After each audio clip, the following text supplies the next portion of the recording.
सोलापूर विधान परिषद निवडणुकीत मोठा ट्विस्ट आलाय। काँग्रेस उमेदवार आदित्य फत्तेपूरकर यांच्या अर्जावरील सूचकानं सही माझी नाही असं लेखी दिलंय, त्यामुळे काँग्रेसचा अर्ज बाद झालाय। यावरून खासदार प्रणिती शिंदेंनी तीव्र संताप व्यक्त केलाय, तर जिल्हाधिकारी कार्यालयाबाहेर काँग्रेस कार्यकर्त्यांनी जोरदार घोषणाबाजी केली।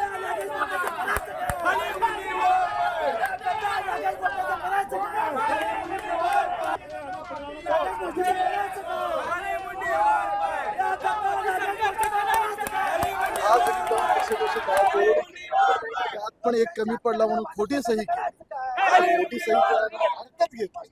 भाजपचं काय एकूण काय 8-9 त्यांच्या एकामुळे फरक पडतं काय? अख्ख्या जिल्ह्यातले गोळे केले तरी 4 नगरसेवक त्याच्याकडे 4 करायचे। त्यामुळे काँग्रेसची परिस्थिती एवढी ढासळली, त्यांच्याकडे माणसंही नाही, सगळ्यांकडे माणसं नाही। आता ही उद्दिनता आहे त्यांची, त्यांचा खोटारडेपणा दिसायला लागलाय लोकांना। त्या माणसाचं आमच्याकडे रेकॉर्डिंग आहे। त्यांनी काल स्वतः आमच्या कॅन्डिडेटला फोन केला आणि सांगितलं की माझी सही घेऊन जा, म्हणजे खूप प्रचंड दबाव आहे। हे रेकॉर्डिंग आमच्याकडे आहे, ती सही त्याची आहे, दोन्ही सह्या त्याच्या आहेत आणि आमचा पूर्णपणे फॉर्म व्हॅलिड आहे। म्हणून आम्ही कलेक्टरना ह्या ठिकाणी निवेदन केलं, आरोना आणि त्यांच्या सहकार्याने, की ही स्क्रुटनी ही पारदर्शक पद्धतीत होऊ देत।